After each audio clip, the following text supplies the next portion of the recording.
All right. So thanks for tuning in to the High Altitude Podcast. I'm Jav. I'm Jure. All right, and let's get into it. Let's do it. All right. So the Odyssey, first thing on our list here. We went and saw it yesterday. On accident. Bumped into you at the Well, theater. yeah, I went and saw it for the first time yesterday. It was your third time in 72 hours. Yeah, I like the movie a lot. So out of 72 hours, you spent 9 hours watching that movie. You don't got to break it down to me like that. I just didn't have nothing else to do. Oh. I didn't have No, my bad. I ain't trying to put you on blast or anything like that. I was just like, damn.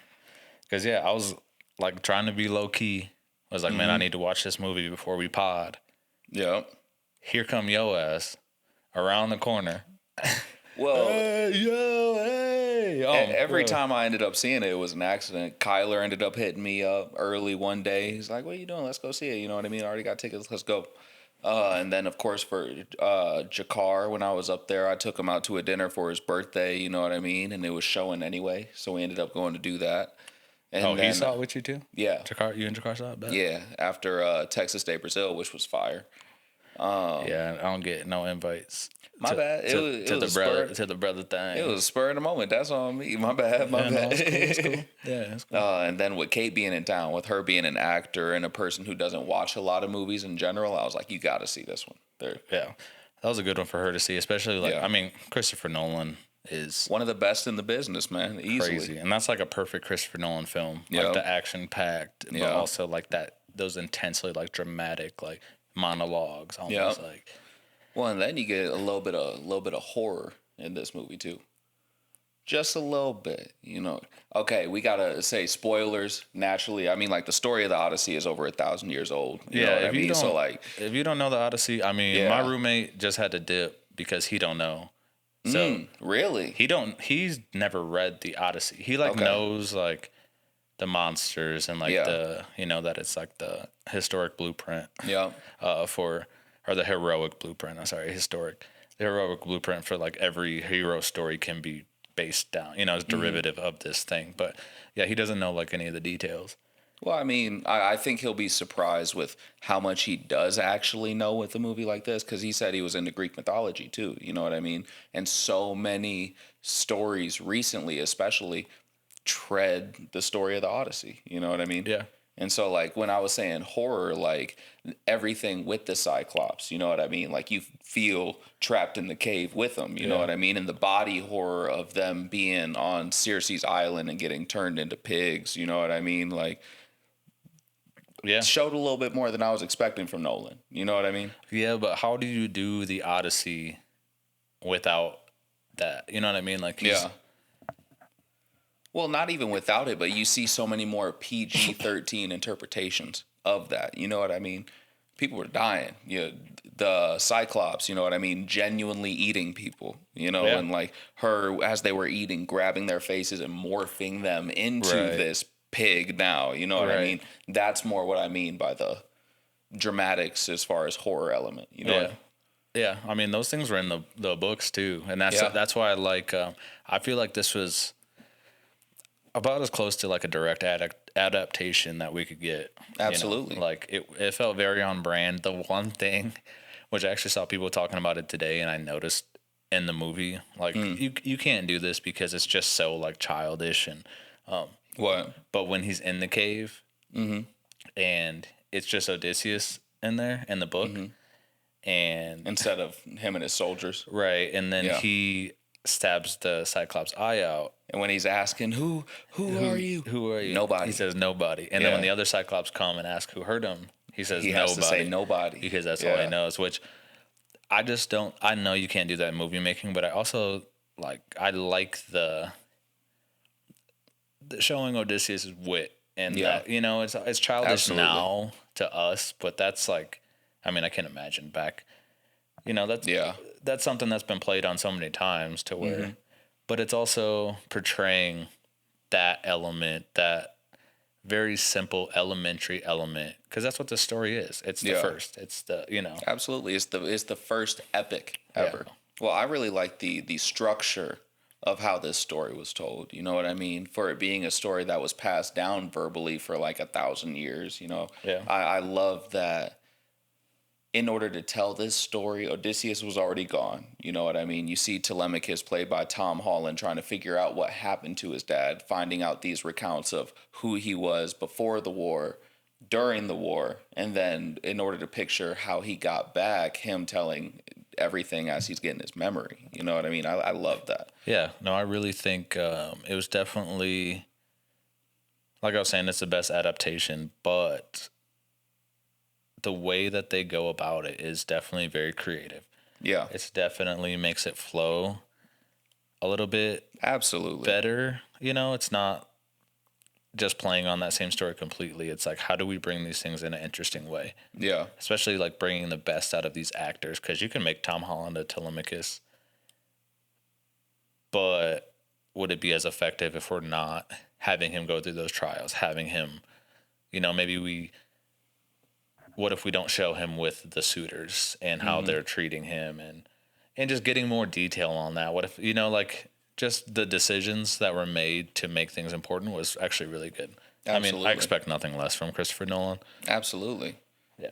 No, I really love the emphasis of Zeus's law throughout this. You know what I mean? Yeah. The code of conduct everybody was supposed to adhere to. Yeah. You know, and and they end up talking about it later on in the story, but the people from the sea being the overlooming threat of this, you know what I mean? Yeah. And they're the reason why they have to find Odysseus, because they don't have their leader right now, you know what I mean? To defend against the people of the sea.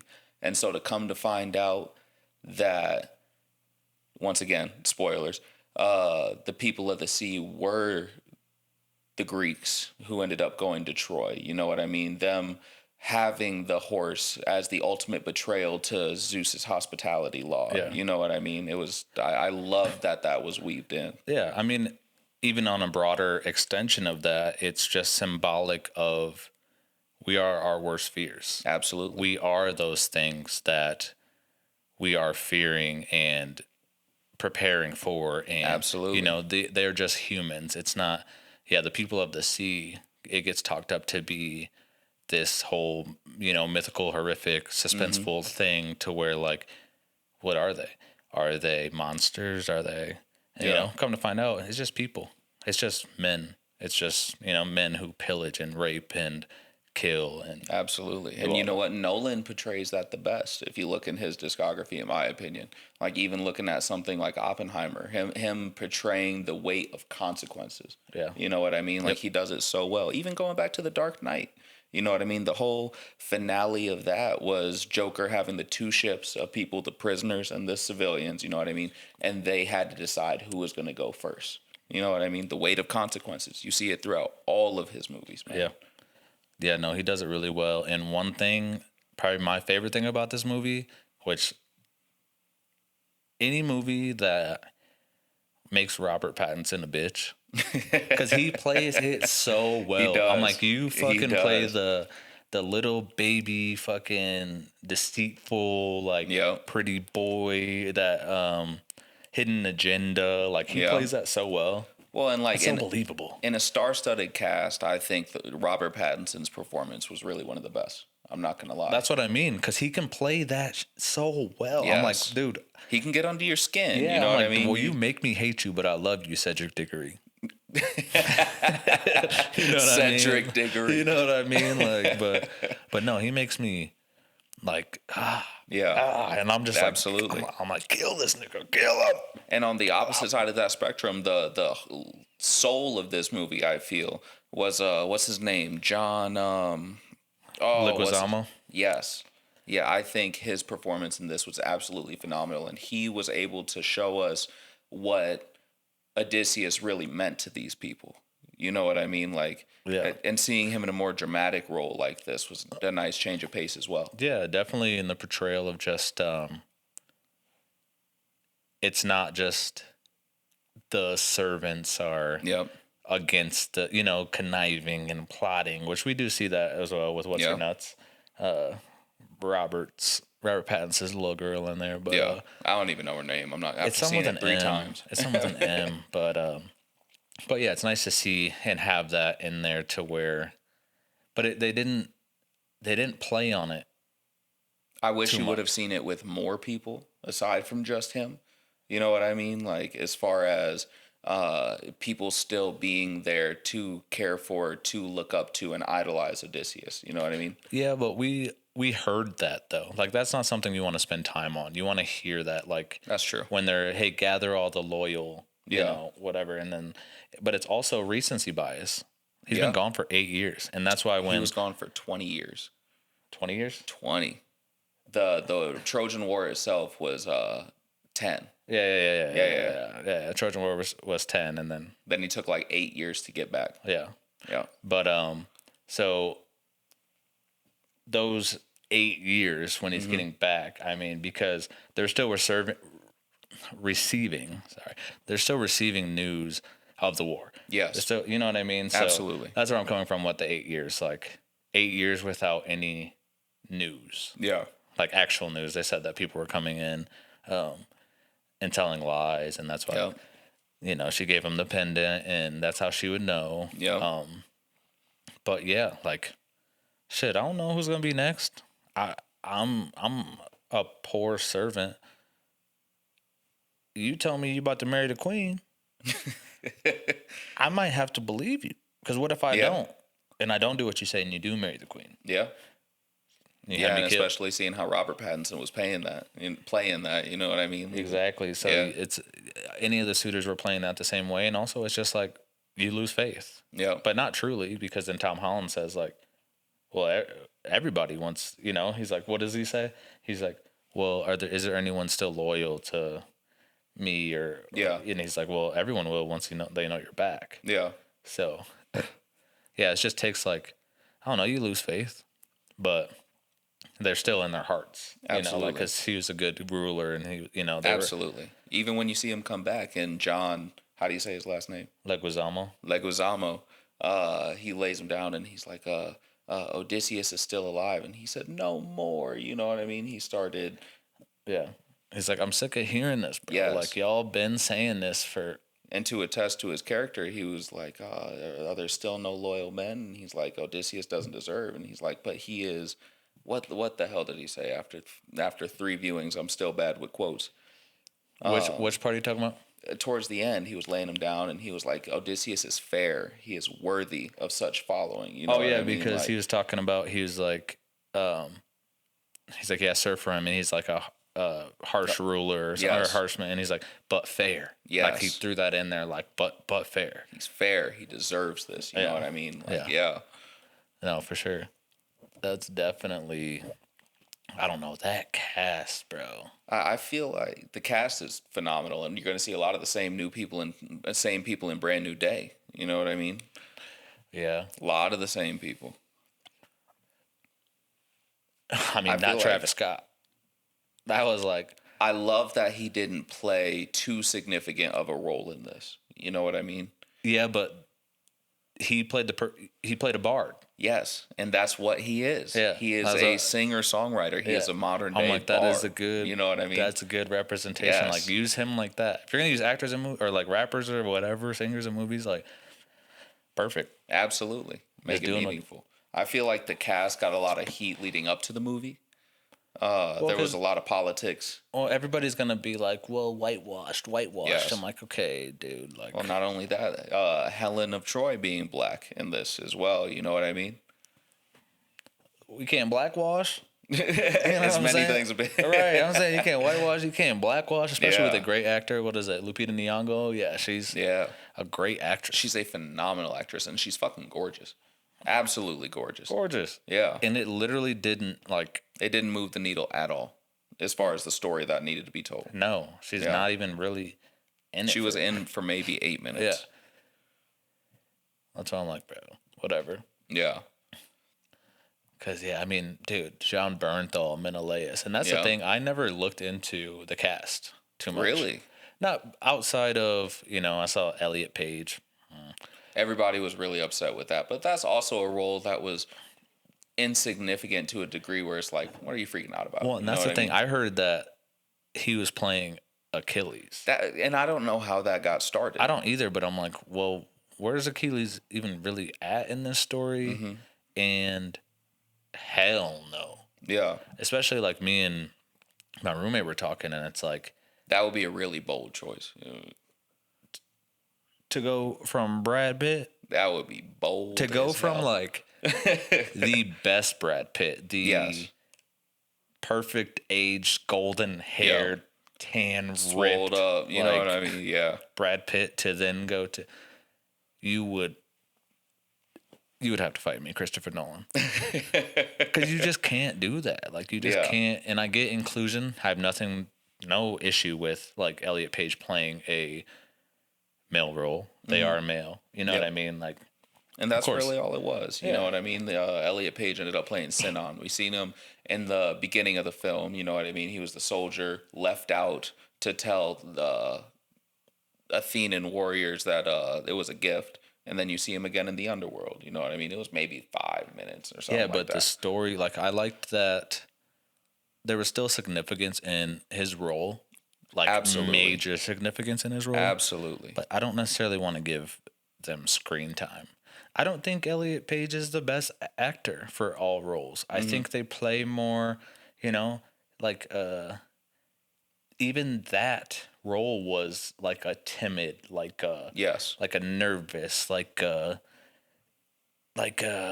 it's like almost uncontrollable emotion. And I don't want to be like, uncontrollable emotion, but it's almost like a angst. Yeah, I want to say like a angst is really where it's like coming from, and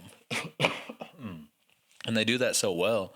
So I'm like, that's fine, that's perfect. But like, yeah, when I heard Achilles, I'm like, Elliot Page is going to be the toughest warrior who. Well, that was probably just people stirring shit up. You know what I mean? Yeah. You got a trans actor, and so they're like that. This is the Greek soldier. And then the whole narrative probably got taken from there. It's like they're probably having him play Achilles. Yeah, like just trying to get a little. Yeah, or Hercules. They got him playing Hercules, and yeah, it's like whatever. But no, this cast was amazing. It was phenomenal. Who are we looking at? Elliot Page, Zendaya, Matt Damon, Tom Holland, Travis Scott. It's funny that he's the fifth one on Google. I mean, like, as far as relevance, though, as far as people who have been Googled, Travis Scott's up there. And I get it, but I'm also just like, I don't know. Like, I get how it works, but it's just funny. Like, seeing him in the middle of all these, like... Because, like, what's like Travis Tom Scott Holland, doing Travis Scott, Anne Hathaway, Robert Pattinson, Charlize Theron... Benny Safdie, who played Agamemnon, John Bernthal, Mia Goth, who played Melanto. Is that how you say her name? I can't remember how he said it in the movie, but anyway. I don't remember either. How do you say this dude's name? Who are you talking about? The Who dude, Eurylochus. Yeah. I was like, motherfucker, look, man, they got too many vowels in these motherfucking names, bro. No, so, for real. Bro. For real. But then when they pull out Opie, my man Opie. Are you talking about from Sons of Anarchy? Yeah, Mentor. Yeah. I was like, is that Ope? Yes, I love anything that he's in, bro. I love Ryan Hurst. He is a great actor. Then we got John Leguizamo, Corey Hawkins. I like Corey Hawkins a lot. I do too. I didn't know how I'd like him. I've only seen him as Dr. Dre. Yeah, that's true. You know what I mean? I think I've seen him like as like a nerd in one other movie or something like that. Yeah. Some random movie. But yeah. Corey Hawkins did a really good job. Absolutely. It just threw me off a little bit. Like maybe if I watch it a second time when I go watch it 70 millimeter, it'll hit different. But it was just like that shock factor. You know what I mean? When it's like, damn, you in a serious movie? Well, and he was great as an antagonistic role. You know what I mean? Yeah. He was good. Yeah, I think that almost works better when they're an antagonistic role. Mm-hmm. Because I'm like, don't try to make me like this guy. Don't give him too much screen time. Not like, you know what I mean? Like, don't. I feel like that's just very difficult. Yeah. A difficult task to ask for someone like Corey Hawkins. Not that he's not a great actor. Yeah. But it's just it's a tall order. And, you know, a lesser-known actor I think that did really well in this was Himesh Patel.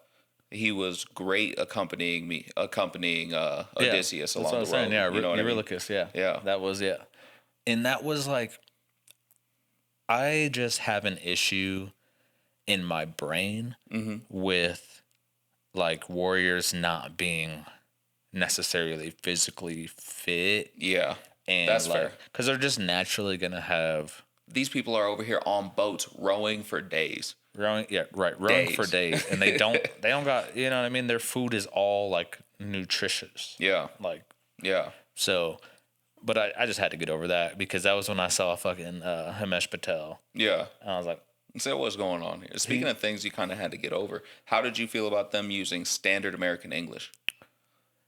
Well, that's what we talked about that last week. Mm-hmm. But we also didn't see it. You know what I mean? Did it remove from your experience at all while in the theater? No, it didn't for me, especially when like I looked into it a little bit more and I saw Christopher Nolan's quotes on it, and he's like, I just don't want to. I didn't. What?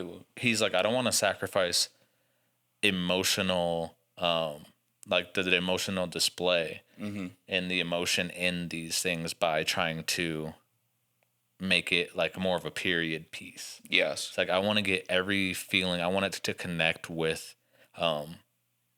the viewer. Yeah. You know, so I thought it was okay, but I did pick it up as it was happening just because we talked about it before, and I was like, do I care about this? I was like, no, it's fine. It didn't take away from me at all. Yeah. That's just the only thing I think. I was thinking about it while I was watching it too, because I just think that shows just the time period, of course, and like the prestige. Yeah. Like, and also like Telemachus isn't going to call him dad. He don't know him. Fair. You know what I mean? It kind of, it also shows that familiarity. Like, cause you're going to call your dad, and you might call your like father, like, cause you don't know him, you know, it's like, but it was great either way. Yeah, it definitely didn't take away from my experience even a little bit, and I think it honestly added to it. You look at modern audiences right now and kids who are in middle school, you know what I mean? I don't think they're being forced to digest Shakespearean speak anymore. You know what I mean? Like, no, but I also do think that is where my issue lies with it though too. It's like these things are becoming lost. Yeah. Which isn't necessarily a bad thing, like who cares? But I think that definitely goes into how you consume media. Yeah. Like if you're being taught that in school, you're being, you know what I mean? Then you're going to watch like a piece like that and won't be as confused. You know what I mean? Trying not to translate in your own head as you're having the experience. Right. Yeah. But I think this also takes a big step in that direction to where like, I mean, I don't want the next person being like, well, Christopher Nolan did it, so they got, hey, yo, man, where you at, Hercules? Bro, what? Yeah. Or like, you know what I'm saying? Like, I don't want that. I think maybe we're inching in the right direction, but everybody's not Christopher Nolan, and people will be like, well, yeah, I just want them to be emotionally tied, and it wasn't a big deal when they did it in the Odyssey. And the Odyssey was this, and that. I'm like, no, you ain't Christopher Nolan. That's true. And I also think basic standard English was helpful in this. You know what I mean? Instead of trying to include any kind of slang or anything like that, like they talk normal. You know what I mean? It didn't feel like Hamilton, where it was a retelling or like a hip hop eyes. You know? Yeah, right. No, that's I definitely liked it a lot. Yeah, it was good, especially when there's so many people with something like the Odyssey. There's so many casuals. Like I love to read. You know what I mean? Like I love books, whatever. Not everybody likes that, but everybody likes the Odyssey. So you don't want to put it in there just for like snobs like me. Everybody loves Greek mythology. Oh yeah, like for some facet, for some facet of whatever, like they definitely enjoy it. So it's like, how do we keep that? How do we make it for everyone? Yeah, without taking away from that. So you put in other pieces, you know. I mean, especially with the Odyssey, it's going to tell enough of that time period itself. It's fucking... The structure of the story and when it was told. Just it's a wellspring of Greek mythology. All the aspects. And, okay, you got a Cyclops, you got Sirens, you got Calypso, you have other giants that they ended up landing on the island with. Yeah, you know those giants. I mean? I forget what their actual names are, but...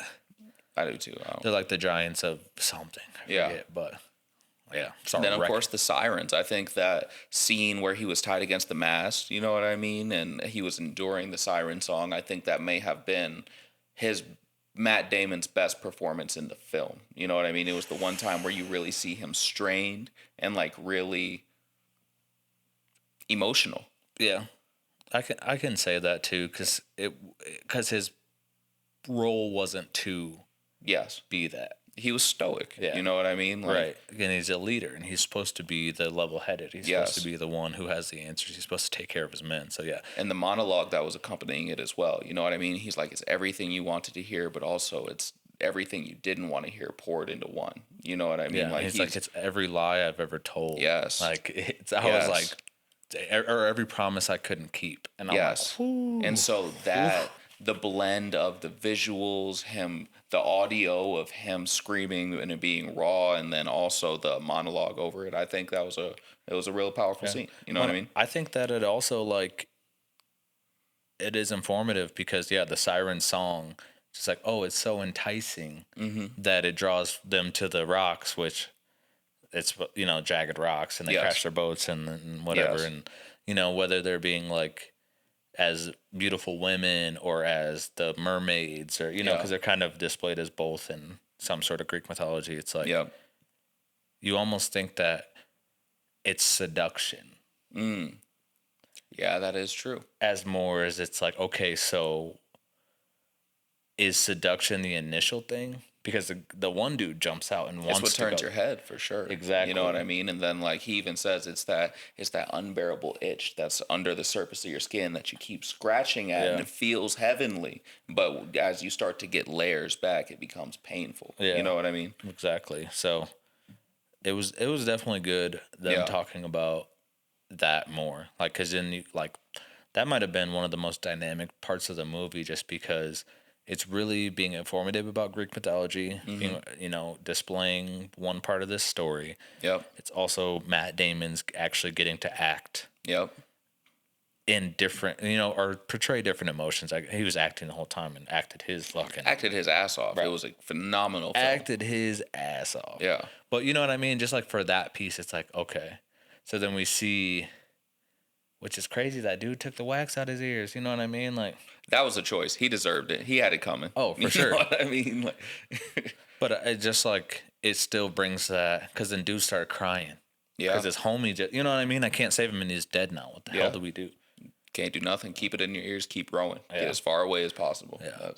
And then that scene being what starts to break off as far as his men started questioning him after that, because they encountered the whirlpool and the whatever creature was in the rocks. You know what I mean? No, but they did before that. They questioned him the entire time. They questioned him. It displayed before that, because I think that's when they started to.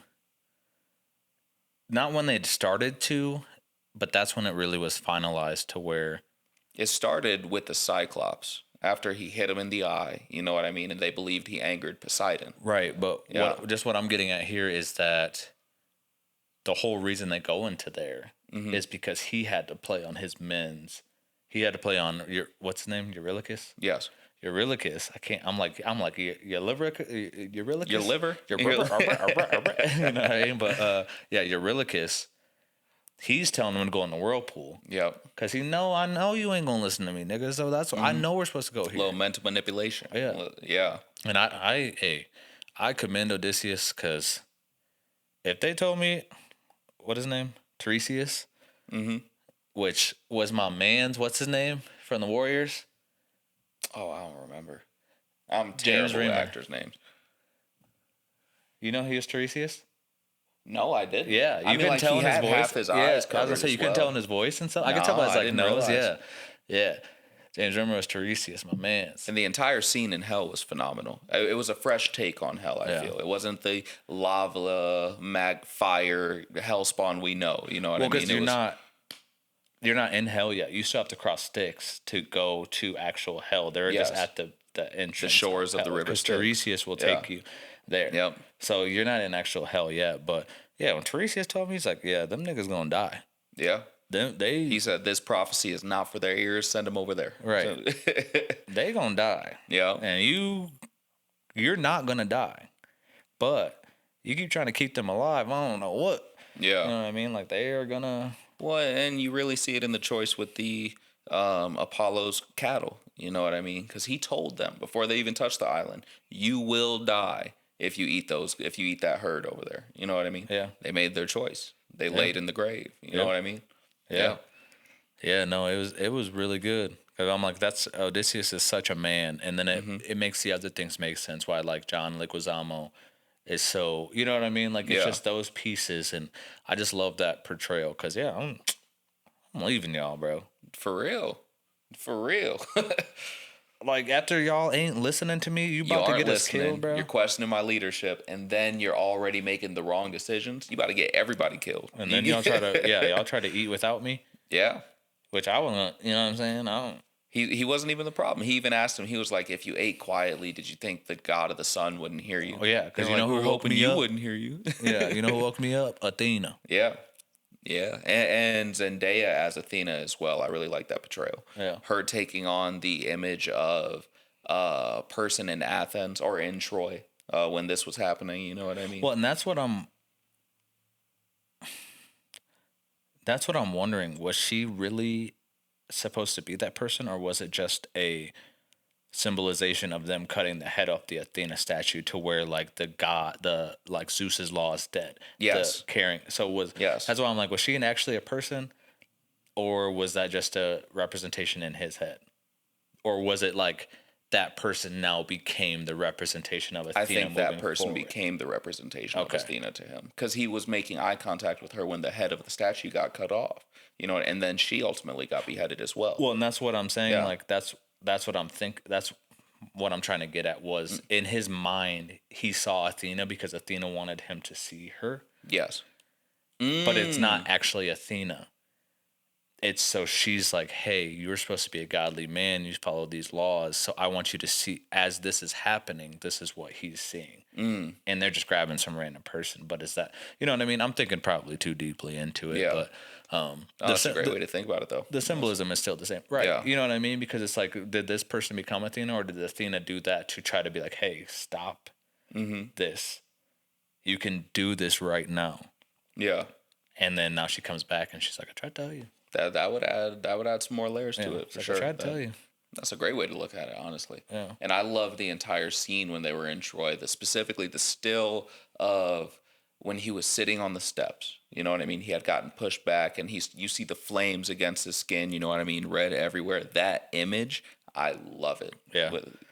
Yeah. All in all, great movie. Yeah.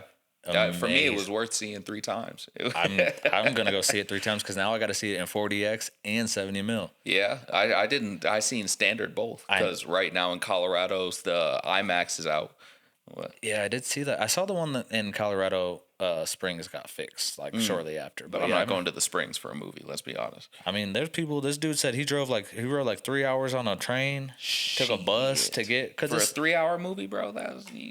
You'll never get this experience again. And it's the only movie that's made completely in 70 millimeter. That is true. This is like a piece of history. Yeah, that's real. Yeah, that's why I need to go see it in 70 millimeter because we have the access 2 hours. Some people don't got one, and you know what I mean. That's close. That's true. Well, just because we have one in the city as well. Yeah, you know what I mean. That's the only reason I wouldn't go 2 hours. Yeah, that's what I'm saying. I don't trust that though, because I bet you that's broken. It has been for the last weekend, biggest weekend where it was needed. It has been broken. Yeah. That's why IMAX. I mean, they haven't made IMAX projectors for what the CEO said, like 40 years or something like that. I don't know. Like they haven't made IMAX projectors in so long. I didn't know that. Yeah, that's crazy. Yeah, because they just thought it was dead. Like, you know. Now with Christopher Nolan around, well, then you get everything Nolan, he's releasing. Like, I want to do 70 millimeter, and like what? Because Evan was telling me, he's like, to record. So IMAX IMAX like cameras. It is loud as hell. Make a lot of sound. It is. So had to make a soundproof box. They made a box for it. Yeah, but the actors were so far away from each other. They had to use mirrors to see each other as if they were together. Oh, that's crazy. Yes. So that thing is so big. The camera's so big. Then they had to make a box around it. Then they had to make, you know what I mean? Oh, that's nuts. I didn't know that. Yeah. So that's what I heard. And if that's true, that's crazy. Well, having that difficulty and then the camera only being able to go 3 minutes at a time, you know what I mean? I bet it was hell. And they still finished under budget. And before it was supposed to be in, you know what I mean? You'll never see that. They were pushing. Yeah, no, that's crazy. I mean, and especially when you get like, that's the good thing about having all A-list actors is you're gonna get that professionalism. You're gonna, you know what I mean, and that shows with all of these things. Absolutely. I think so. Dude, A+, I would say A+ for me. 10 out of 10 for me. Yeah. Like, I could nitpick, I could critique, I could do whatever, but like, For what? there is no reason. Like, Christopher Nolan, dog. Yeah. Everybody in this movie, shout out to them. That was so fire. I'm going to go see it again. If you haven't seen it, go watch it. Amazing. 100%. Amazing. Phenomenal film. Cool.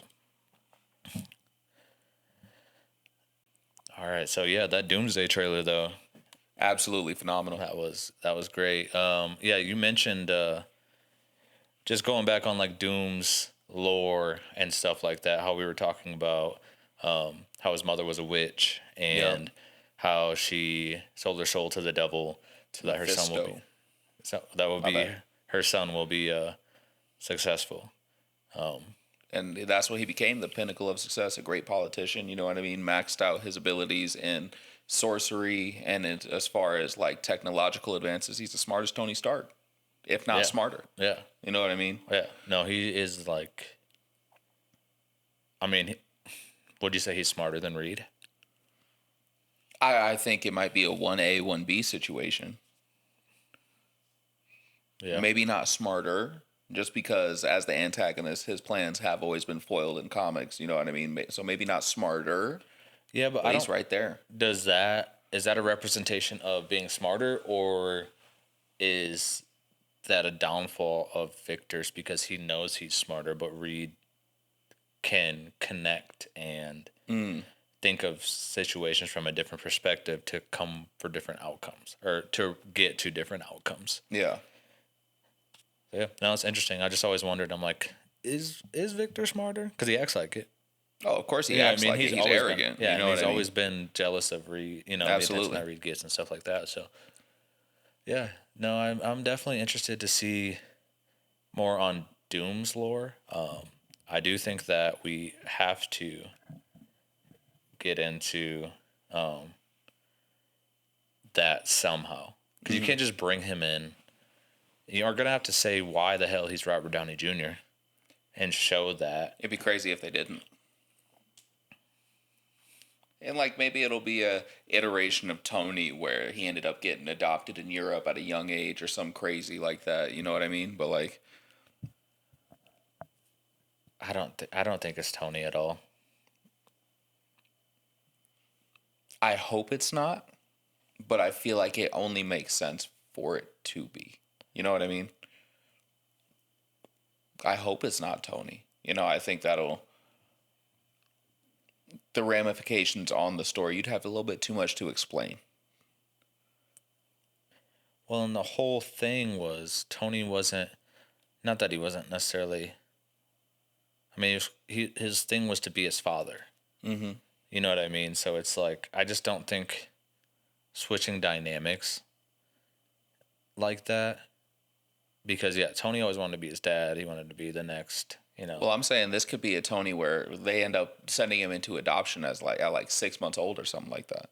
Like that's the only way I could see that working if it is the same person. Granted, it's comics. You can do anything in comics. You know what I mean? But like... I mean, yeah, no, that makes sense. I'm just like,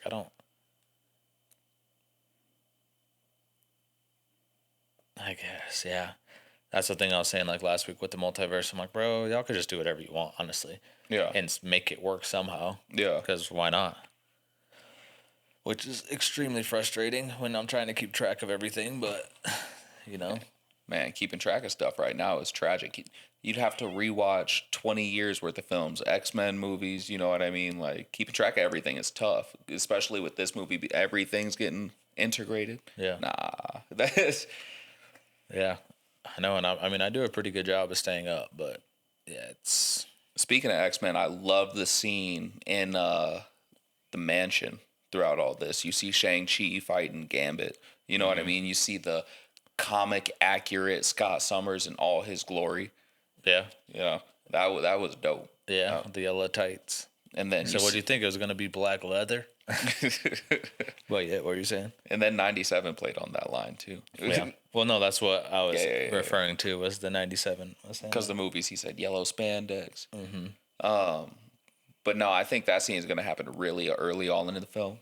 You know what I mean? Especially with them meeting each other. Well, yeah, sorry, I didn't mean to interrupt you, but with that is the hero's journey. Yeah. You meet, you fight. I don't know you. Yeah. And then you want to see like each powers. Yeah. The power. It's how battles. you power scale as well. You know what I mean? Figure out who's stronger.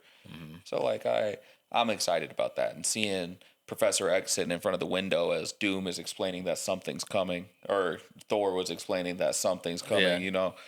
When you see the multiverse actually erupting, you know what I mean? The incursions happening. Yeah, so you see all the incursions happening. So. Yeah. Yeah, no, I think it's going to be good. It really made me excited for it. I think X-Men versus the MCU heroes is going to be great. I mean, I'm Team X-Men, but we know they're going to team up and have to do it. But the thing is, too, everybody's not going to make it. Like, that was a big thing from this. Like, everybody's not going to make it, so... Yeah. I'm interested to see the deaths. I'm also interested to see how they do that and make it work. But they could also kill everybody off this movie and then say, well, next time in multiverse or in universe, whatever. Like, I think the dynamics that I'm most looking forward to out of this movie easily have to be the Fantastic Four, Wakandans, and Namor. And you see a little bit of that in this trailer as well. But especially with everything with Namor and Sue, you know what I mean? His already ongoing development with Wakanda and them supposedly being allies, but squaring off in this. Yeah. Probably because Namor's not going to play ball. He is an anti-hero. You know what I mean? No, I agree. No, it's going to be really good. Yeah, because with Zuri and M'Baku in there, I was like, it made me really excited, But it's just, I don't think there's a way that they can mess this up. And they've set themselves up to, like, as much as I hate the multiverse, you set it up so that people can't be mad because it can be this or that. So we're using all the old mutants, and then because what comes next? Avengers, Secret Wars. Secret Wars is what's coming next. They're actually making it. Yeah, okay. That's probably going to be like the whole Battle World thing, right? Yeah. Because the Secret Wars comic is what this movie's based on, but then they're making Secret Wars. Yes, which is that's what confuses me. Well, the Secret Wars comic is what brings the plot with the incursions. Right. Yeah. But that's what I'm... And even in that comic, you look at a character like Namor, he was actually causing incursions to save the 616 universe. Yep. You know what I mean? So, like, I'm curious on how deadly that character is going to be in this. Yeah. I'm excited. But the one thing you see throughout this trailer are, like, spaces where it looked like people should be there. They're probably doing the missing characters again. I think there's people that they don't want to quite reveal to the public quite yet. Like, I feel like it only makes sense to get a little Tobey Maguire or, like, one of the Spider-Mans in this, Okay. I feel like it only makes sense. Yeah. Yeah, no, it'll be definitely interesting to see. Avengers Doomsday, December 18th. Gonna be something like that. Yeah. Yeah, I believe it's December 18th. Yeah. So, gonna be a good one for sure.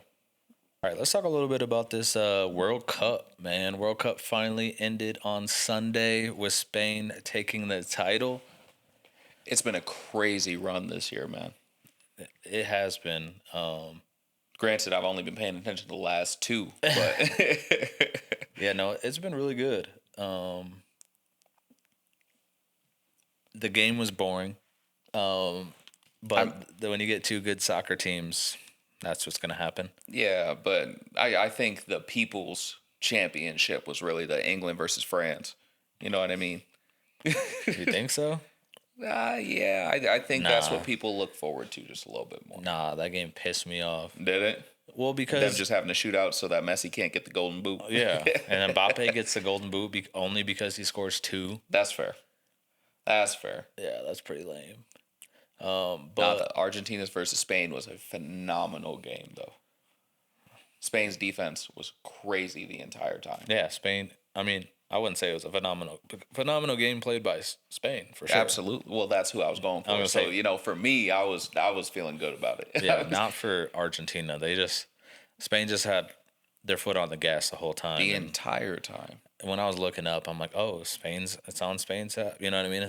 They had it damn near the whole time. The whole time. Yeah. It was crazy. It was, I mean, I know Spain's a better team. I really didn't have any expectations out of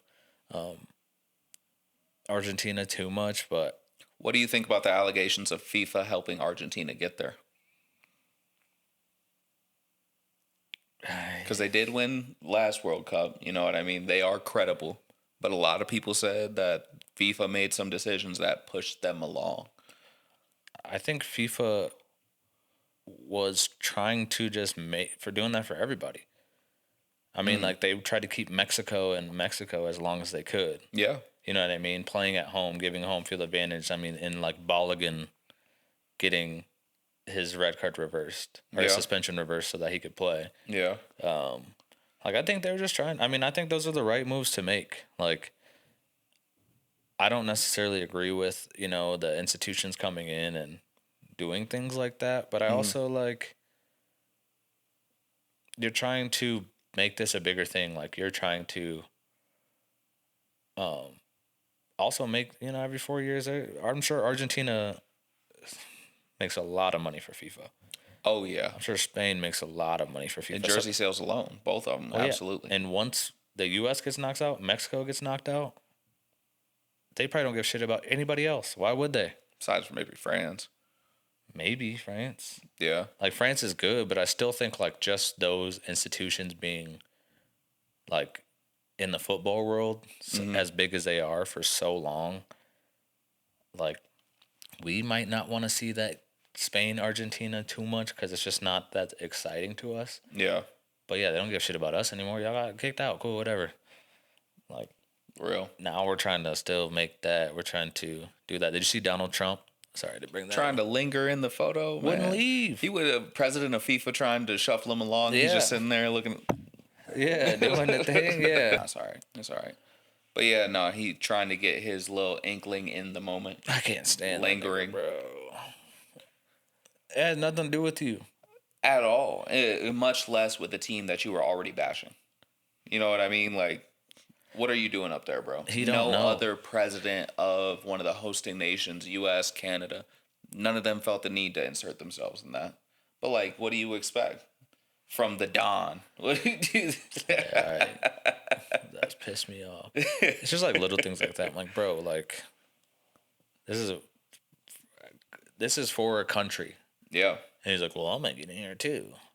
And it's like, all right, we'll put him at the end. Someone crop this motherfucker out, bro. They did. If you look at the official Spain photos on their Instagram and everything, they cropped him out. They either cropped him out or they waited because I saw they were taking pictures, like they were holding that pose and still doing that. Because they were still taking pictures when they got him off. Heard. Because it was like probably like the first picture when he raised the cup, but then he kept it raised and they took him off. Well, I was also working. Yeah, they probably just took some of the pictures like from after when he finally got him off. So yeah. But no, shout out to Spain. Definitely was awesome having the World Cup here.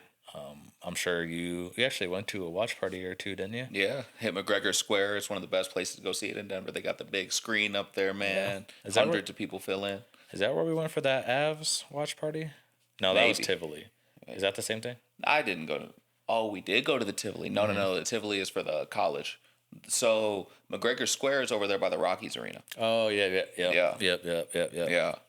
Okay. Yeah. It was awesome to see, man, and especially going to places like the Celtic. I caught a couple of games there as well. You know what I mean? You really seen everybody. The infectious energy really took over, which I really enjoy. And people traveling in and out of the United States or even across. I had a lot of people in my restaurant coming in who are driving to a Kansas City from out west or something like that. You know what I mean? I love to see it. Yeah. And then you see a lot of lesser-known countries stealing the heart of the world, like Cape Verde. You know what I mean? The only loss Spain took. Yeah, that's crazy. Yeah, and they're gonna that country's gonna hold on to that forever. Oh, absolutely. You know what I mean? Like, and it sparked a whole new generation of footballers over there. Mm-hmm. You know what I mean? Like, it's awesome. Yeah, no, it was great. Shout out Spain. I'll have to ask Evan because on DoorDash he did like a thing where you pick the World Cup winner and then you split. Oh, for real? However much money between, it's like $1 million or something like that between all the people who pick Spain. That's dope. But it's probably a lot of people pick Spain, so he's like, I probably won like $5 or like $2 or something. Shit, I'll take that $5. Reinvest it, gamble it on something. Well, no, it's on DoorDash. It's like so you get it in like credits or something like that. Heard. Yeah. But I'm interested to hear how much he actually got. Heard. Oh. Nah, I'm excited to see what comes out of this and how much more prominent soccer becomes here in the U.S., especially after Mexico performed, the U.S. performed the way they did. You know what I mean? Soccer might end up booting baseball out of the Cap. You think cap, so? cap. Nah, man, it's hard. Not a lot of kids, especially now. I don't feel like I see nobody really into baseball as heavy as what it used to be 10, 15 years ago. People are more into baseball now than before. Get out of here. What? I would say so. Think so? Like, I think we're having there's especially, I mean, a lot of people play baseball anyway, but I also think that we're getting more black baseball players is what we've really been missing in the MLB. Is like, because, who's not playing baseball? You could walk down the street, there's people playing baseball. Shit, I don't see them. You know what I mean? Like, there's games, every school has a team. Everybody's playing baseball. Like, true. Kids play it starting out.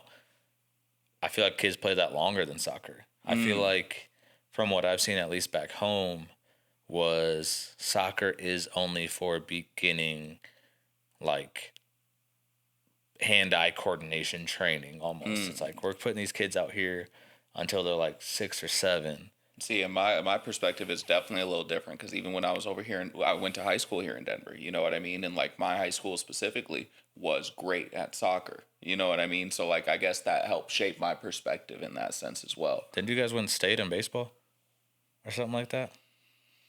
I think we got there. But we in soccer, both men's and women's have won multiple times. Yeah. So like as far as culture goes, definitely a little bit more of a soccer school. Yeah, but it's the culture always swings at baseball, because why would I as a country put focus into soccer? What can you do after that? What do you mean? I don't understand your question. Okay, after you play college soccer, what do you do?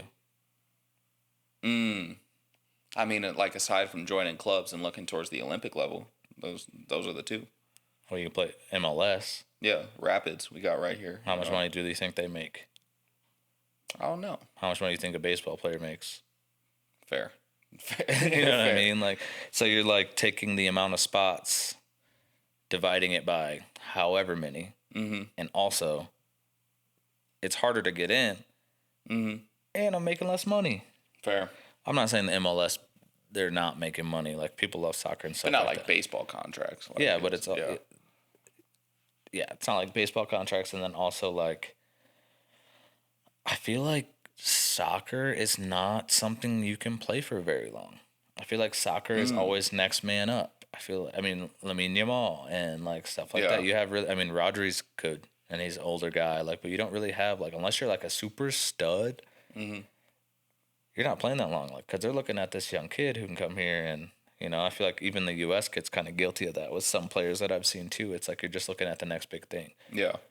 So it's, how do you really there's no really investment into players. You kind of have to do your own, from what I've seen. Actually, I could be completely wrong. I'm sure there's things out there. There's camps. There's schools directly for soccer and stuff like that. But based off of what I've seen, it's more of a personal, individual investment in the United States, as opposed to, like, Barcelona has their own schools and stuff to where, like, that's where Lamine Yamal, he went there when he was a kid. So, absolutely, yeah. So they're also, like, investing in that sooner. So, yeah, I don't know. I really, not saying that I have all the information on soccer, but I just don't think that it would ever overtake baseball. I think you give it 15, 20 years, I think it could. It's boring. Like, baseball's boring too. I like soccer. I'd rather watch a soccer game than a baseball game. Hell no. I'll die on that hill. You're capping. I'm so for real. You're capping. I'm so for real. I'd rather watch a soccer game than a baseball game. Boo. That is an awful take. I'm not saying baseball is the most exciting. They're definitely making it more exciting, but how can you tell me, like, in what universe, in anybody's, like, mind, is a game where it ends 1-0 majority of the time, or 0-0? Yeah. Majority of the time, to where that's fair. Where's the action? The action is in every play. Not really. I want you to explain. Like, that's what I'm like. I'm just saying this because it's my opinion. Because, yeah, if you understand soccer, even when you understand soccer, I don't want to see that. I understand formations. I understand defense. I understand what they're doing and moving the ball around. I don't care. Yeah, it's just that's fair. Like, what do you think the most exciting sport is? The most, for me, I'm biased. For me, it's basketball. Okay, so what would you say generally the most exciting sport would be? Generally? Yeah.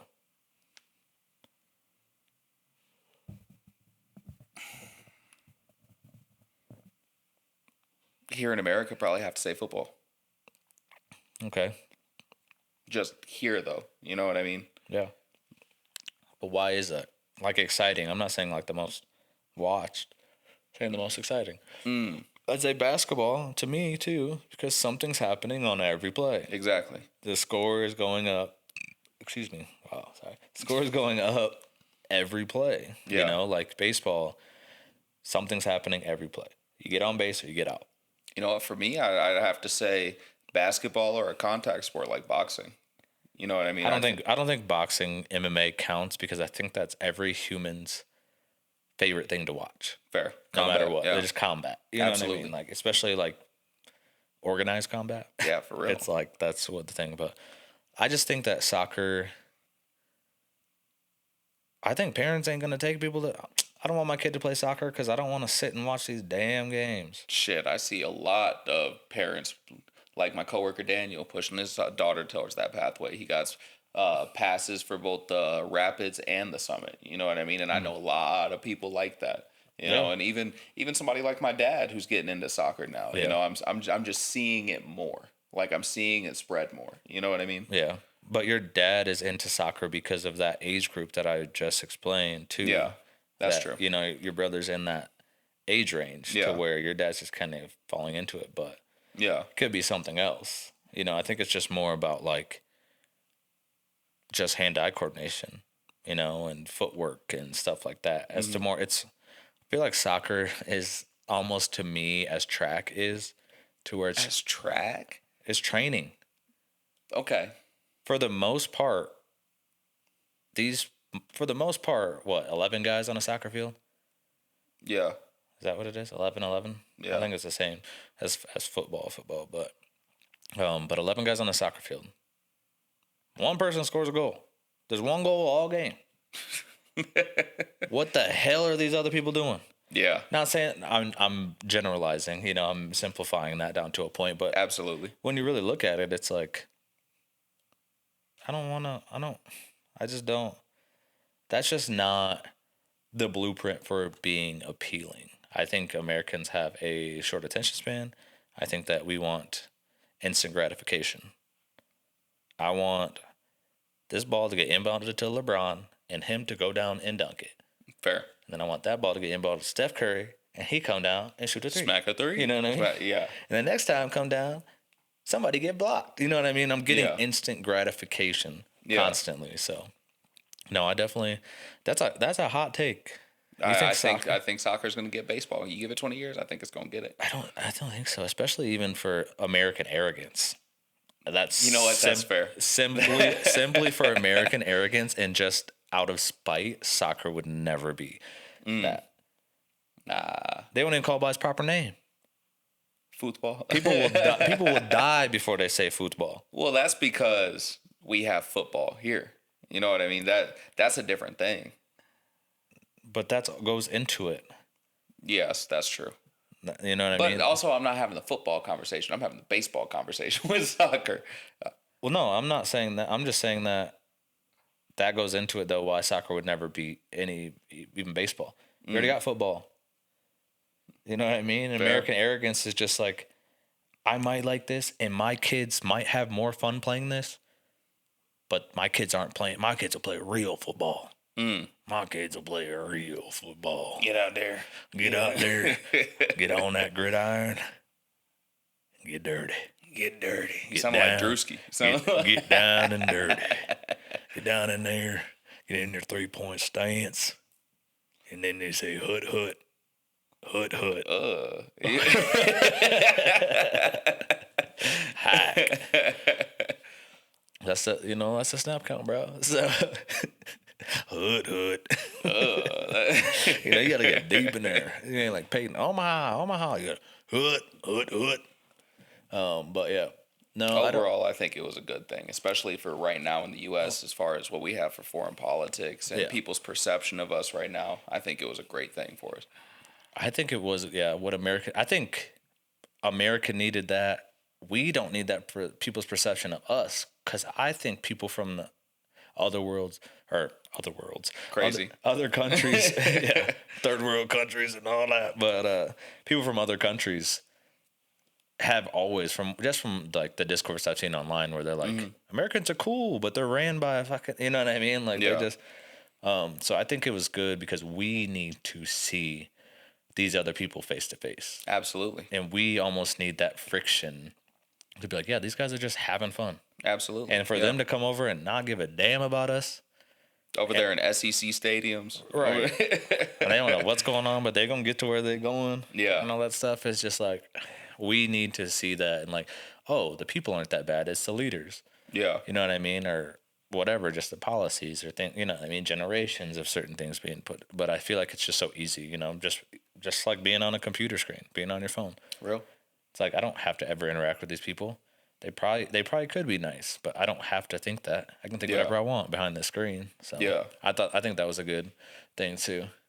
Absolutely. Yeah. Cool. All right, sticking with sports. Talk a little basketball. Yeah, I mean we can just be quick. The Warriors Summer League.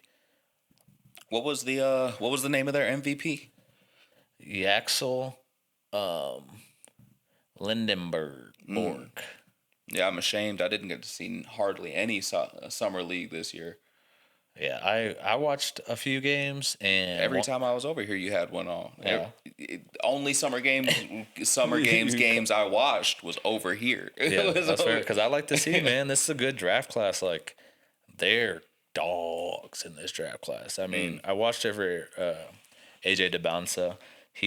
But he got pulled after 2 games. He got averaging 25 in those 2 games, and then he was a number 1 overall pick. And then you got Darren Peterson, who went to the Jazz. He's gonna be cold, boy. He's gonna be. Sounds like he's gonna get off the Jazz pretty early. No, they're a good squad. Like, they had a big pick last year, Ace Bailey. That worked out. They got Keontae George over there. Yeah, they got some good players. They got Lauri Markkanen.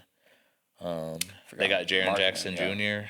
over there. Oh, yeah. So Grizzlies blew up their whole thing. I forgot JJJ was over there. Yeah, but the Grizzlies, they got Boozer.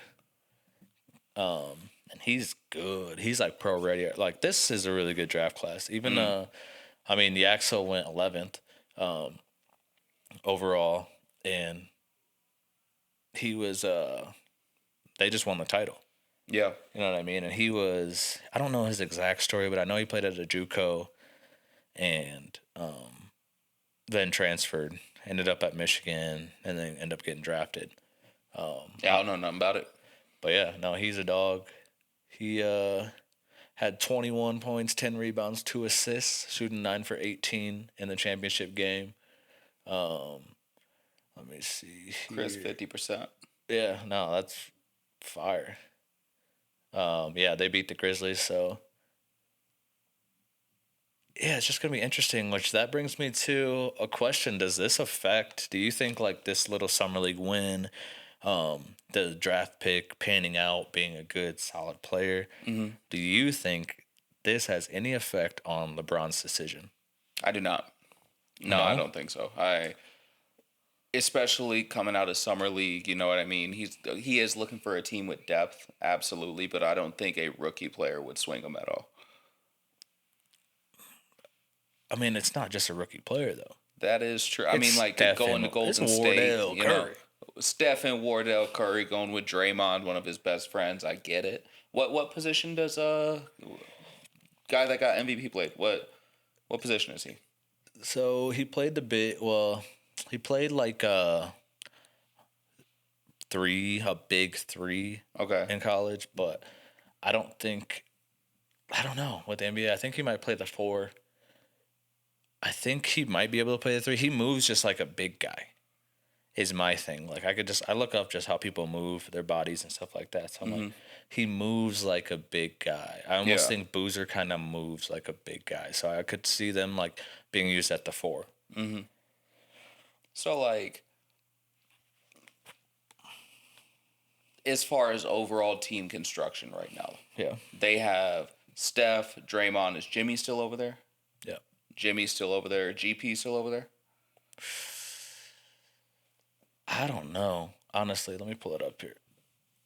Let me pull up the depth chart. Because, yeah, GP got dropped. He got drafted, dropped, picked up, won a chip.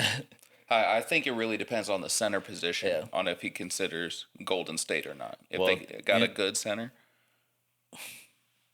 You know who they got at center? Who they got at center right now? Kristaps Porzingis.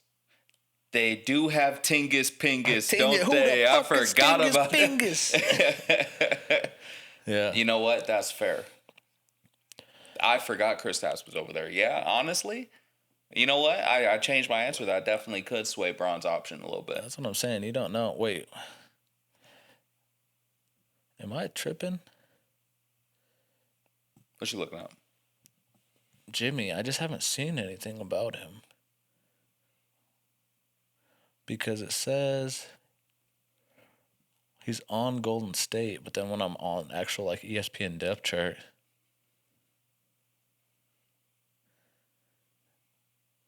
Jimmy Boutillier. Let's see where he is. Yeah, because I don't think.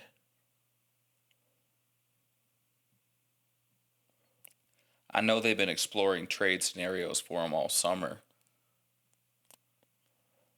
Yeah. I don't know. He ain't on ESPN, so that's crazy. Maybe if I look on like NBA.com or something. Huh. Yeah, Warriors are a little bit deeper than what I thought they would be as far as contention goes. Yeah. Especially with Tingus Pingus. And they got Al Horford on the bench as the backup. They do got Big Al, don't they? Yeah, so. You know what? Yeah, I'd take it back. Summer League definitely could sway. That's what I mean. It's not so bad when you really... Okay, yeah, so Jimmy is on here. I'm like, bro, what the hell's going on? Yeah. Then he gets to stay in California with the family. I think that's all he wants. Yeah. And that's why I'm saying, like, does this summer league sway it? But rumor has it he touched down in Philly earlier today. I kept seeing something about that, him landing in the Philadelphia airport. Yeah. I think that could be a good option for him, too. If he's looking to go to an entirely new team and not lean back on the Heat or Cavaliers. You know what I mean? I don't want him. Get out the East. Nah, stay out the East. Go over there. No, because we just... Do you know... Who is we? Me. My Celtics. We ain't me. My Celtics. Get him out the West. Look, man.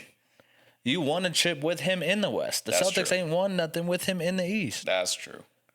We keep losing. We keep meeting him in a conference finals, and we kept 4 years. That's right. Y'all had, a decade since, or close to a decade since he was in the East. You know, that was a lot of time. Y'all got a championship. Y'all, you know. What? 7 years? Something like that. 8 years? He moved out 2018? 2019 season? 19? 2018, 2019, I guess. Yeah. After they lost that one? Yeah. Yeah. So he's been out here for 8 years. Yeah. You know? Okay. He was in y'all the East had a good break. He was in the East for 12. I know, but y'all had a good break. Or for 13. You know? All I'm saying is y'all got to rest up. Y'all got to get your championship again. Wait, he came in 2019. LeBron was in the East for 16 years. Damn. Well, 16 years. 15, 2003, whatever. Yeah. Y'all hold on to him for a little bit over there. We already got a lot going on over here, man. If LeBron's in the West, LeBron's not who you have to worry about. If LeBron's in the East, LeBron's who we have to worry about. So he stay his ass over here. Because y'all need to worry about Wemby and them. Nah, that's real. Right. You talking about LeBron. Real. Leave me alone. Keep him over there. That's why I'm hoping if we expand, get some expansion teams going on, send out Minnesota out east, and then send the Grizzlies too. Hell no, they're not gonna send Minnesota out east. Why not? That would be put them in the same circle as the Bucks. You know, the Bucks, the Bulls, Pacers, right there in that square.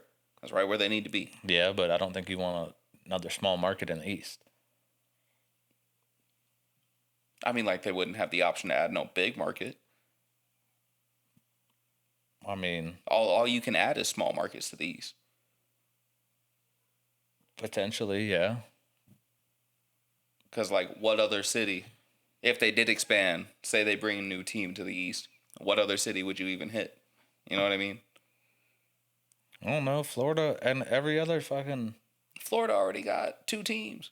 Yeah, and every other thing, they got like 4. Florida big as hell. Yeah, that's real. That's real. You know what I mean? Or even over there to Tennessee, what is it, Nashville? That's the only city I could think of out east that doesn't already have one. Nashville, but is that bigger than Minneapolis? Ooh. That's what I don't know. Let's look it up.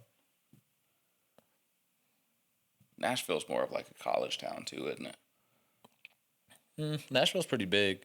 Yeah, it's big, and it's definitely on the come up right now. So if we look up Minneapolis, I'll look up Nashville. What's the population? 430,324. You say you're looking up Nashville? Yeah. Got it right here too. Damn. So yeah, double. Nashville? Yeah. Damn. Yeah, I'm tweaking. It's 721,074 estimated. But Minneapolis just already has teams over there. Yeah. You know what I mean? That's what makes it feel a little bit bigger. Yeah.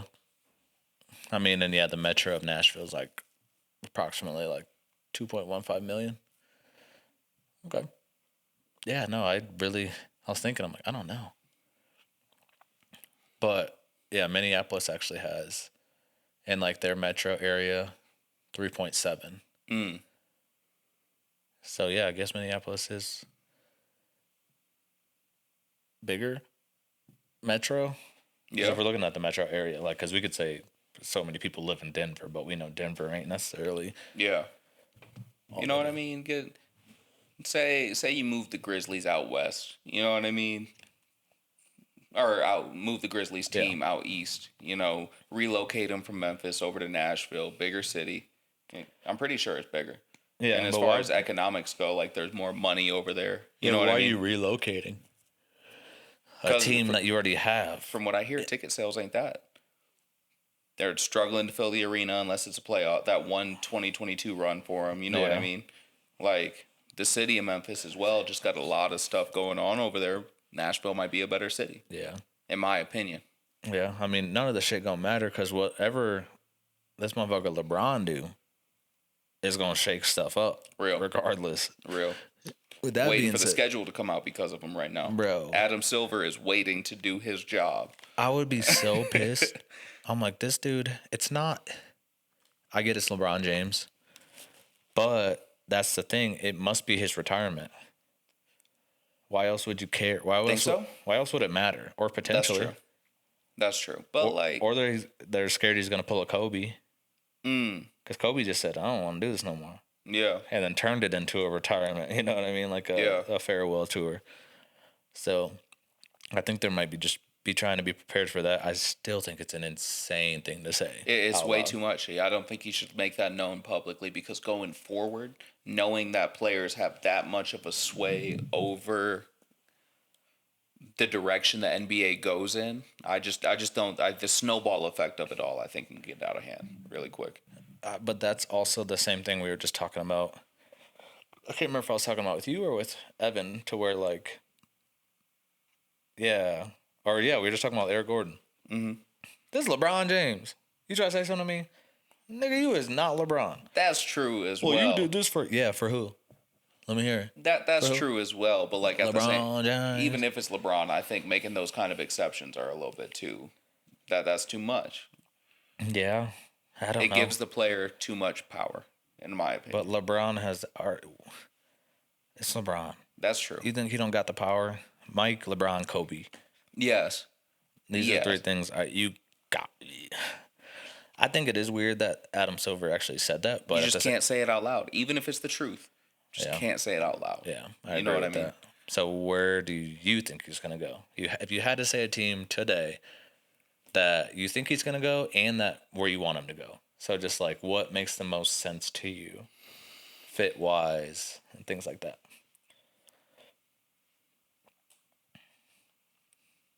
If Joel Embiid can stay healthy, I would like to see him on the 76ers. I'm not going to lie. I would. But story-wise, narratively, I think him ending everything in Cleveland makes more sense. Those are my two, and they're both out east. All right, who the Nuggets rivals? Because that's where I want LeBron to go. Oh, yeah? Whoever's the Nuggets straight rivals. To Minnesota? Yeah, straight to Minnesota. And just like I want him to play for OKC. Yeah, so then we can go to this playoff game when they play Minnesota, and I can sit up there high-fiving the other Minnesota fans while y'all crying. That's messed up, dude. That was one of the hardest games of my life. How you going to bring that back up to me, man?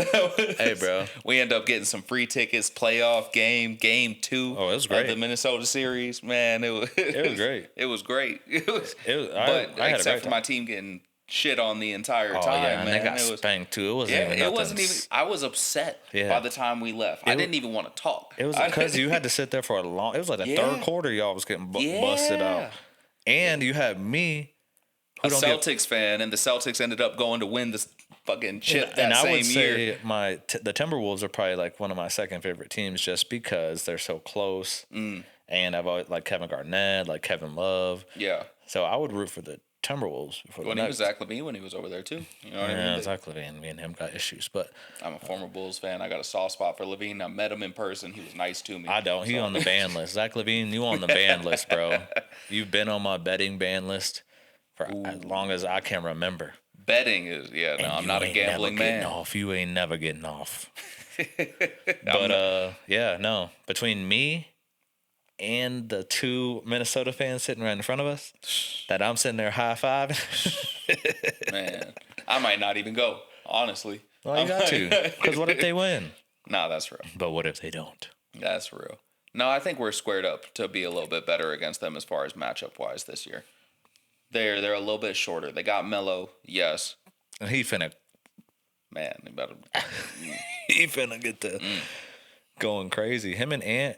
But I prefer my team having to guard guards than like the big defense that they had before with Gobert, Cat, Naz Reid, who's now also not over there. You know what I mean? They were able to shut Jokic down well.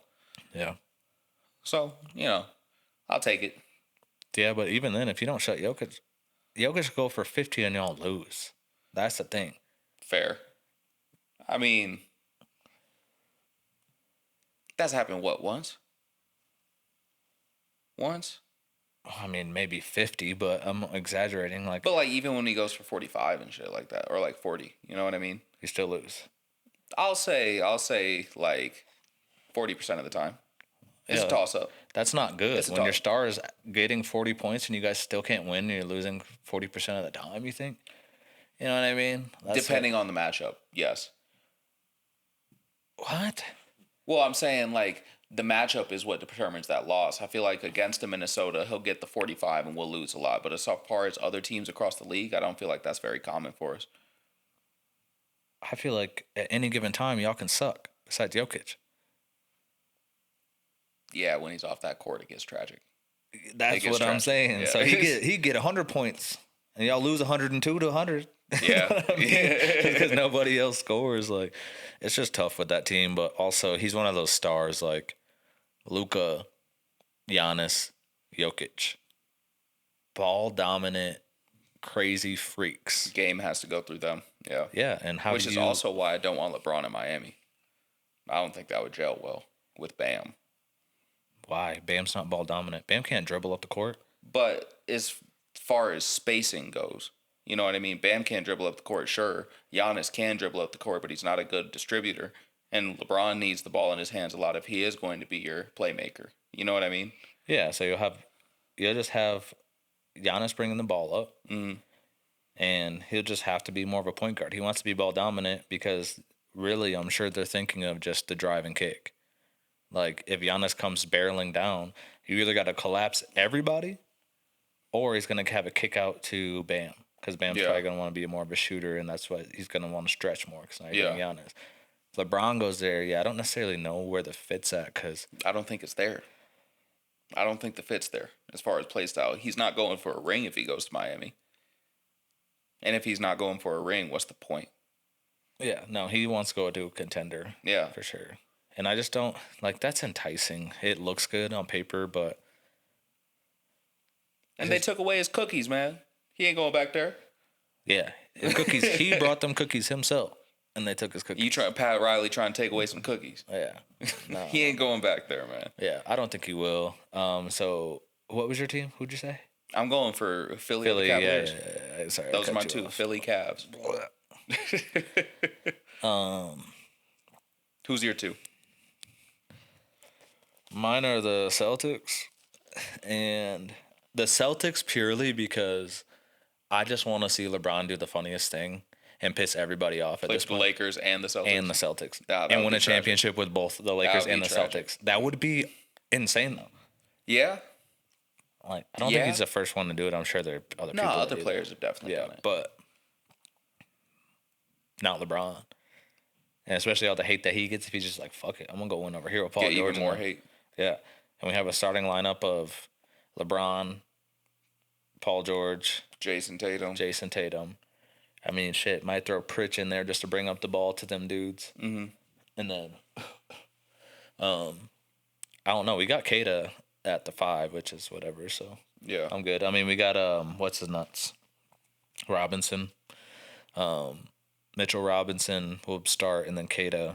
And y'all getting him off of New York right after they win a championship is crazy. Yeah. Well, no, he's those type of players that you win championships with, like JaVale McGee, Dwight Howard. Like, man, don't do nothing else but just take your big ass down here, run basket to basket, and jump. Real. Just run and jump. So, real. Take out space, get the board. So me, funny thing, Celtics, just because that'd be hilarious, and I wouldn't mind another championship. And where I actually would like him to go, like think that he should go. You're gonna say Golden State, aren't you? I am gonna say Golden State because I want to see him and Steph together, and he wants us, and everybody in the world wants to see him and Steph together. And we're talking about contenders. Like that would put them in there immediately. Yeah, I think so. And I think that, I mean, I'm sure LeBron would try to make 1 or 2 more moves. You know? And I think that's what he's waiting for. He's like, what can y'all do? Who can y'all get over here? What can y'all do with this? Absolutely. Because, you might say Sixers, and they might get rid of Maxey to bring in. They would never get rid of Maxey. If you can get LeBron James, and he's like, But it's not going to be no LeBron James money for real with him re-signing somewhere else. Like, Maxey's max money. Yeah, well, I'm just saying, like, I'm just using Maxey as an example. LeBron can be like, this max money that you can turn into 4 players that I could win you a championship with next year. City of Philly would riot. I've proved it. City of Philly would riot. City of Philly would riot until they win. Which is true. City of Philly are the worst fans in sports. That's also true. No matter what you do. That's also true. So you can't go off what the fans say in Philly. Yeah. Like, I don't know. I see him getting rid of Joel before they get rid of Maxey, though. Me personally. I don't think so because they got VJ Edgecombe. Yeah, that's true. He's a dog, so you can make more sense of that. Yeah. Even though Maxey's really good. And now you got Jaylen Brown. Yeah. Which Maxey's like those 2 and 1. Yeah. But it's like, well, shit.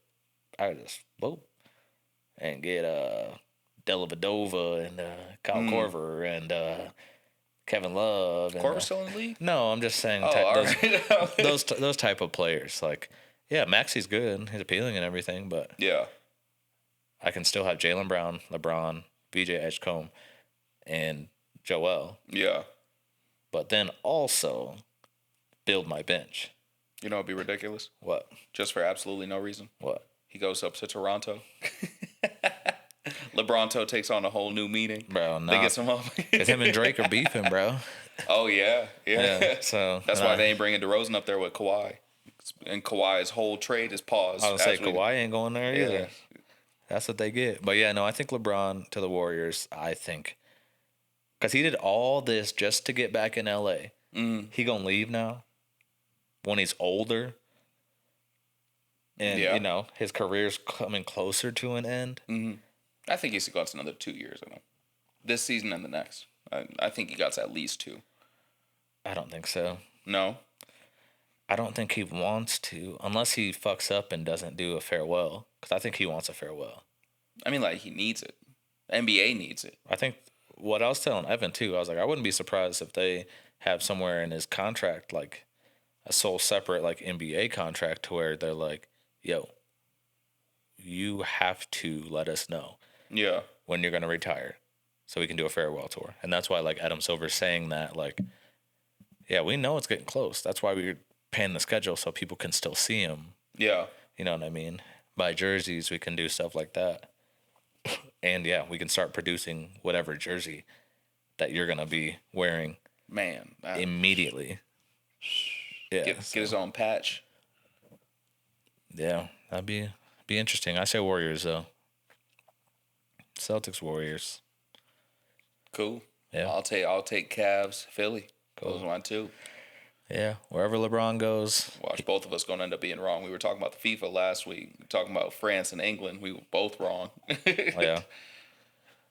Yeah, I don't really know where he could go. The Orlando Magic. No, I'm playing. No, but if there was one team that was like random, where do you think he would go? Just like a completely random team. Got to be somewhere where he has control or like sway. You know what I mean? Because he won't do the Lakers thing again. No. He learned his lessons with that. Damn, I just knocked my headphones off. It's like on the back of my hat. He learned his lessons with that. It'd be disgusting if he went to the Bulls. He would never. No, he would never. The only way he would go to the Bulls is that if he can get AD, because AD would want to go back home. Well, I think a lot of his reason of waiting might be for AD. I keep hearing that he's in negotiations to send AD to Golden State, which is a place where he's talking about. You know what I mean? I seen Joel Embiid for AD this season. You know what I mean? Like it keeps places where LeBron's name is popping up. AD's name keeps popping up for me. Yeah, but I also just think that I don't know, because I saw like AD to the Trailblazers. They're just shopping him too, so I don't really know. I'm not sure. I don't know why LeBron would want to play with AD. I hate AD now, just because he's always hurt. He wants to play. He wants to be a big ass Kevin Durant. I'm like, bro, just be big, bro. Be the 5. You can still shoot as the 5. Yeah, but you got to get your big ass in the paint sometimes, bro. Yeah, no, for real. That's all that it is. No, honestly, no. Keep him a 4, man. Keep him out the paint so he can stay healthy. Okay, but that's what I mean. Like, you're diminishing people's best qualities then. I don't want AD to be a damn shooter and stuff. He's the best defensive center in the league. That's true. Yeah. You know what I'm saying? Like, so that's what makes him so great. Hold on. I cannot agree with that. Best defensive center in the league? Who is? You think he's better at defending than like Wemby? Than like Gobert? I mean, Wemby now, yes, better than Gobert. Defensively? Yes. Okay. I mean, like the 30% of the time he's there. Yeah, but I'm saying AD is he can. I mean, Gobert got exposed. What was that series where he can't guard the 3, and then they just drive right past him? That's real. He's good in the paint, but I'm saying overall defender, being a big guy, AD is. Wemby, or even if you count him, Giannis. Yeah, but he's not a center. Not a true center, but like. Yeah, power forward. I take AD better. I take AD more. What's AD's highest blocks per season? You know what I mean? Like, what's... Well, when he won that, I don't know. It? Let's see. I'll check out Giannis Defensive Player of the Year stats. Does AD even... Does he have a Defensive Player of the Year under his belt? I don't know if he has one, because his ass always hurt. Yeah. Yeah, he got second in 2020 when they won that. Third in 2018. Like, I know he was always in contention, but I don't think he's ever got that trophy. No.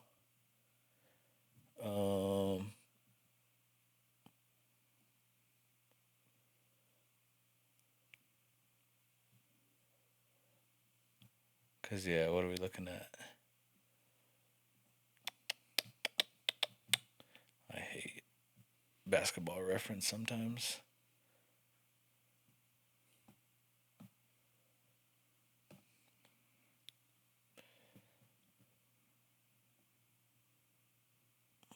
Yeah, Anthony Davis, highest blocks per game, 2.94. 2.9 and 14. Yeah, I'm trying to look at games played, too. Yeah, but he ain't played. Oh, I guess 2023, 2024 he won the... Or he played 76 games, but I'm like, dude, only playing 50 fucking games. Yeah, that 2020 season he played 62. which he wouldn't even be eligible for shit. You know what I mean? That's his biggest thing. I think the league's going to try to change that too after this whole Luka thing this year. Well, Luka got in, and so did Cade. They were eligible. Yeah, but LeBron. Wait, I thought Luka they made an exception. Well, yeah, him and Cade they made so you can make an exception because it's real. Like they wouldn't. It's because of LeBron and Ant because they just missed out, and they don't get on an All NBA team at all. You know what I mean? Yeah, and especially with Ant being out. Yeah. Yeah.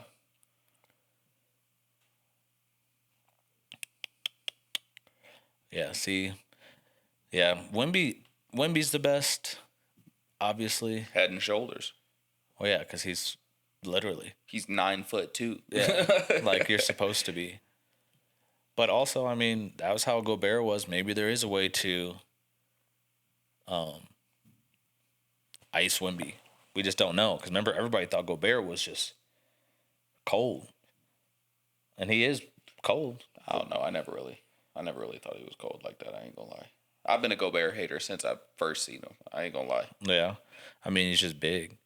Like, that was the thing about him. It's like, you just big, bro. Yeah. Yeah, so. Yeah, I don't know. I think maybe that's just the eye test. You know, looking at the stats, it's hard to say anything about Anthony Davis's stats because the man just don't play. Yeah. But I think my eye test, he's the second best defender. When he's there, absolutely. Yeah. Absolutely. But and that goes to say, I'm not even saying like Wemby's different, take him out of the conversation. But like a Gobert is only good at defense. Mm-hmm. The thing about AD is that he is that top level elite defender and also top level elite on offense. Yeah. AD's he's a 5-level scorer. Yeah, so now we take the defense away because all your best defense stuff is in the paint. Yeah. Why do I need Joe Big Ass being the best? You know what I mean? Being a good scorer. Yeah. Like, you know, now we're one dimensional. Now we're only looking at offense, and it's like, well, yeah, I got this big ass dude, and he can really only play the 4, but he's not going to guard in the paint. So now we're wasting a big position on a big body. Yeah.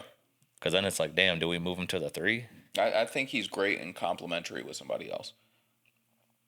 As far as having another center there. To alleviate some pressure. That's where he really shines. For sure. Well, and that's what I'm thinking. Like, where do they go to where that makes sense?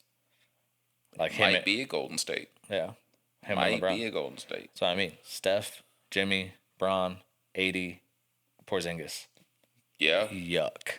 Absolutely disgusting. Yuck. Yeah, no, that'd be tough. That would be crazy. That'd be tough. But, yeah, no, wherever he goes, you know, it's going to be a great NBA season. LeBron's the GOAT to me. I don't know about you, but LeBron's my GOAT. So, yeah, just excited to see what's coming up with this NBA season. Need him to pick so we can see the schedule. I'm trying to see the Christmas Day games. Trying to see the opening night games, all that stuff. So. Well, and especially if there's one here in Denver, I need to go to that Christmas Day game. It's become one of my favorite traditions throughout the year. Yeah, we'll definitely have to be on the lookout for that for sure. Yeah. Nah, it'll be exciting. I'm looking forward to it. Yeah. It'll be dope. For sure.